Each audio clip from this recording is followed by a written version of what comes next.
दूसरों को सुख पहुंचाने की भावना करो, अभी दरिद्रता नष्ट हो जाएगी, पक्का समझ लो। जिसको धन चाहिए, हम तुम्हें आंतरिक बात बता रहे हैं, जो है जितना है उसी से माता पिता भाई बंधु और आए हुए अतिथि और किसी एक बाहरी दुखी जिससे हमारा कोई मतलब नहीं, उसको सुख पहुंचाना शुरू करो। फिर देखो दरिद्रता नष्ट ना हो जाए तो हमें बता देना। किसी एक भूखे को 2 रोटी देना शुरू करो, किसी एक ऐसे दुखी को सहयोग करना शुरू करो, देखो आपकी उन्नति शुरू हो जाएगी। हम कैसा चाहते हैं, किसी एक का छीनने को मिल जाए तो हम सुखी हो जाए, किसी एक को हम दुखी कर दे हम सुखी हो, ये सर्वनाश की बात है, वही हमको भोगना पड़ता है। अगर हम धर्म से चले तो सब लोग महेश्वर भगवान, ऐसा नहीं कि वो देख, एक सेकंड भी कोई ऐसा नहीं जिसको भगवान नहीं देख रहे, मान लेना एक सेकंड भी ऐसा नहीं है कि वो तुम्हें देख नहीं रहे।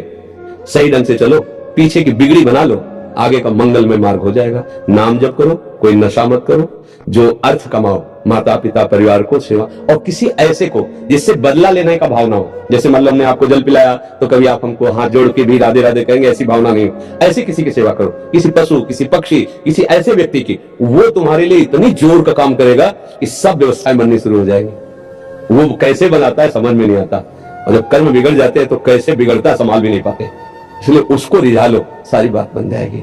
भाई वृद्ध कोई ऐसा भूखा प्यासा बीमार पड़ा हो, इन बातों पे लोग ध्यान नहीं देते। कोई पशु ही है, सेवा का अवसर मिला है, तन मन धन से कर दो, उसका परिणाम जो आएगा, तो ये जो हमारे दुख हैं, विपत्तियां हैं, ये सब नष्ट हो जाएंगे यदि हम ये दृष्टि रखने लगे कि कभी मुझे सेवा का अवसर मिले।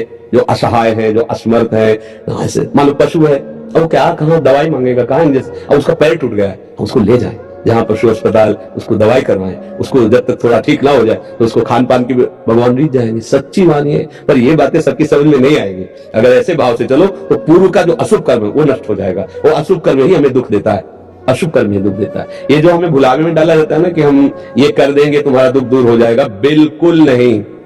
ये हम मतलब बिल्कुल अनुभव की बात करते हैं, इस भुलावे में कभी न फंसो, बिल्कुल इन बातों। अपने कर्म को शुद्ध भाव से करो, किसी से आशीर्वाद मांगने की जरूरत नहीं है। भगवान सबके है, जैसे हमारे ना वैसे तुम्हारे हैं। तुम्हारी दृष्टि में भगवान के प्रति पक्षपात लग सकता है कि भगवान इनको ज्यादा चाहते हैं हमको नहीं, लेकिन उस माँ से पूछो जिसके 4 लड़के, 2 कमाते हैं 2 ऐसे ही हैं, उस जब भोजन परोसेगी तो चारों को बराबर पर। ऐसे ही भगवान कहते सब मम प्रिय सब मम उपजाए, तुम सब मेरे बच्चे हो। पर भगवान से विमुख होकर गलत आचरण करोगे तो ये माया पीट रहे, कभी दरिद्रता, कभी विपत्ति, कभी दुख, कभी पश्चाताप, कभी शोक, जन्म मरण। इसलिए सावधान।